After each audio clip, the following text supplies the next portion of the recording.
Hey, good morning. What a beautiful day it is to be a child of God. And who didn't know that? Everybody should. Y'all, you know what? Doing my walk with God, I ask for godly wisdom. Okay, there's a such thing as worldly wisdom, and then there's a such thing as godly wisdom, right? Worldly wisdom, you develop as you grow older, and maybe you gather some of that information from maybe an elder or something like that. Godly wisdom is the wisdom that we need to continue our walk so we can make the right decisions on what would be best for a child of God. Don't go over there. Don't do that, because that's something that we wouldn't do. And I've also learned that sometimes it's good that we be quick to listen and slow to speak, right? Some situations require us to be just a good listener. I know there's a story in the Bible about a man named Job. He went through so much. Every day somebody was coming. This happened to him. His kids died. His mother died. His wife. So many things happened to him. He had boils from the top of his head. He was so disfigured that his friends didn't even know who he was. So when they came around him, they were quiet because they seen how much grief he was in. Hey y'all, we're in the book of Job, chapter 2, going over to verse 11.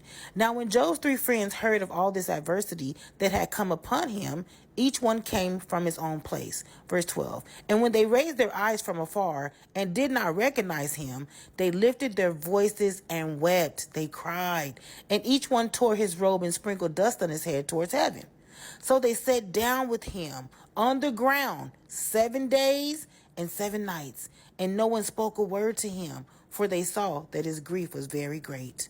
Hey y'all, we're in the book of James, Uncle James, going over to verse 19. So then, my beloved brethren, let every man be swift to hear, slow to speak, slow to wrath. For the wrath of man does not produce the righteousness of God.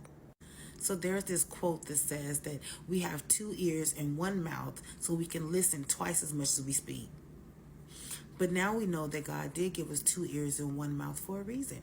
So hopefully that we use this information to be more helpful in listening, having patience with other people as they go through the things that they go through. Sometimes it's good for us just not to say anything. And this is why we should be slow to speak and quick to listen. It's a time and place for everything. Everybody doesn't need your advice or your opinion, right? Sometimes God sends us to be a comforter to other people and be near the brokenhearted. So I hope that you guys understand that sometimes our words can be used to edify, or it can be used to tear down. So we have to be wise using our godly wisdom on the things that we say to other people that are going through things. Sometimes people have been just waiting for you to come so they can talk to you. Have a blessed day.